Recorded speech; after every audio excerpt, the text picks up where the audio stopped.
Well, hello there and welcome to the video. So, Resident Evil 9 got announced last night at Games Fest 2025. It's been a long time coming and it's finally been teased, and we have an official release date for the title. It is February 27th of next year, 2026. Now, I've been a long time fan of Resident Evil ever since 1997, since the second game came out.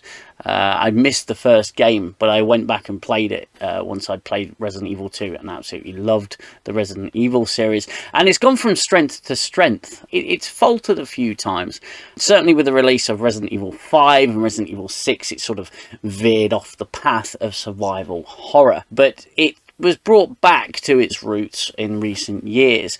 Now, next year is the 30th anniversary of Resident Evil, and I cannot believe it's been 30 years. And there's been a lot of supposed leaks and rumours that have come out, particularly from Dust Golem, who has stated that this is the first open world Resident Evil title.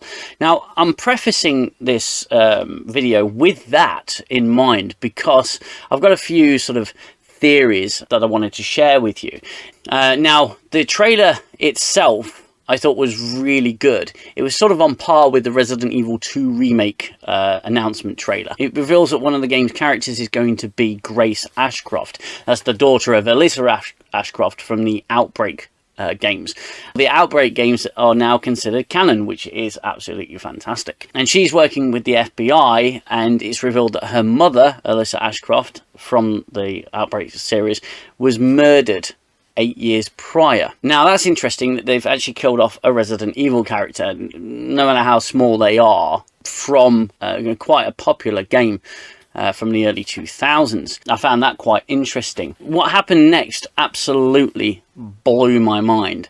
And I've seen mixed reactions about this, but it appears as if we are going back to Raccoon City, albeit a somewhat totaled Raccoon City. There's a lot of people doing a deep analysis on the trailer and showing loads of things that maybe others have missed. But my personal opinion on things like this is they're only ever going to release what they want you to see, because it causes a decent amount of speculation and it raises the profile of the game and certainly gets the hype train going, and I've got no issues with that whatsoever. But I'm not going to do a deep analysis on this trailer. I'm just going to give you a few thoughts and perhaps a few theories on what we could expect from this latest Resident Evil title. Now, I mentioned earlier on in the video it was rumoured that it's going to be open world. I like that concept in context of it being Raccoon City that's the open world. And at the end, the gentleman who was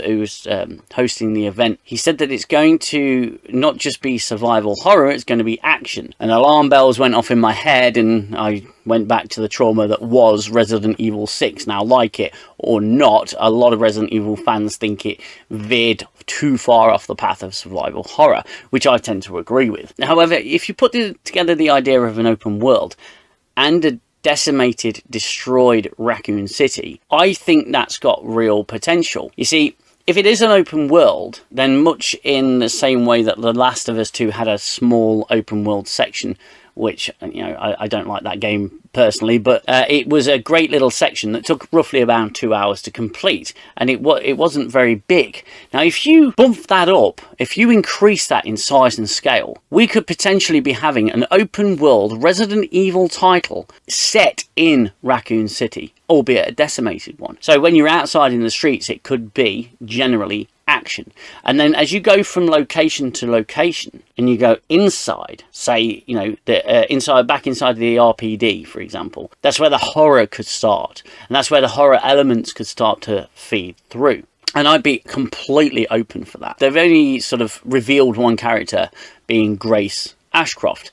However, further leaks have suggested that Leon is in this game. And again, I think that's fantastic for the 30th anniversary, for Leon to be in this title. I think it's going to be absolutely fantastic for years. It could be, we see that Grace has clearly been kidnapped and tied up and perhaps experimented on as well. So it could be a race against time to save her, much in the same way that he did in Resident Evil 4. He could once again be called upon to rescue Grace. But it also leaves the door open for many more characters to enter the game as well, and it's going to hit those nostalgia vibes. Okay, and imagine the potential, imagine the great potential that could come from this. You could have decimated areas of Raccoon City that are both familiar and unfamiliar. If they've managed to intertwine them and connect them all for a grand open world experience, I think that's a fantastic idea, and it really does get me hyped and buzzed for this game. I have spent a good amount of time being genuinely concerned about the direction of Resident Evil 9 through, the various leaks that have come out. And I take the leaks with a pinch of salt. Dutch Gollum is certainly a great source, and he has been accurate to quite a shocking degree. But it is possible that Capcom have been leaking false information, throwing people off what's actually going on, because it does create a lot of hype around the game. I'd love an open world Resident Evil. I think it's a grand idea, and some of the clues that were given away just before the trailer started, where again the host says it's a grander project, the scope and scale of which has never been done before in a game of this type, or I'm paraphrasing of course, but there were lots of clues to begin with. Obviously at the state of play previously, they've announced that Resident Evil 2, the original PlayStation version, and Resident Evil 3 Nemesis, the original PlayStation version, will be coming to PlayStation Plus, or PlayStation Plus Library. Two of my favourite games. I mean, this is all Resident Evil 2 here. I'm collecting as many different versions of the game as I can. I absolutely love Resident Evil 2, and I streamed it on my channel. With them doing that, it's essentially the Raccoon City collection. Okay, it is very possible that we could be getting a fully integrated, fully connected version of Raccoon City that we can freely explore, and that fills me with a lot of joy. Now, I understand that some individuals may not want to revisit Raccoon City because it has been done, but if you really think about it, Raccoon City, in terms of the main numbered titles, hasn't been broached in a long time. Since 1997, 1998, we haven't really been in Raccoon City in a main numbered title, because Resident Evil 4 set in Europe, and Resident Evil 5 in Africa, Resident Evil 6 in various different places, China, and then Resident Evil 7 Louisiana, and then Resident Evil 8, off the top of my head I can't actually remember where that is, but not counting of course the remakes. So I think for the 30th anniversary, I think this is a fantastic direction to go. I'm really excited for the game. I think it looks really impressive from what I've seen from this little release. I'm not overly keen on them potentially killing off characters. I love these characters, I grew up with these characters, and I'd like them to remain part of Resident Evil. I don't want to see anyone killed off unnecessarily. However, with Resident Evil 8, they did tease that Chris was a bad guy, and B, could die.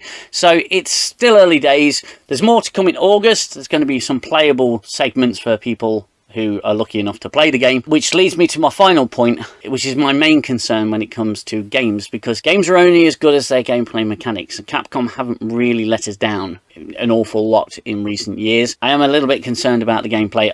Because it's unknown. I don't know what it's going to be. I can only look at the leaks, and again I try not to pay too much attention to the leaks, but everything's pointing towards an open world, and that's the point I made earlier. But I am concerned about the gameplay. The gameplay has to be spot on. It's no good making a high quality title like this that looks visually stunning. I mean, look at it, it looks fantastic, if the gameplay is no good.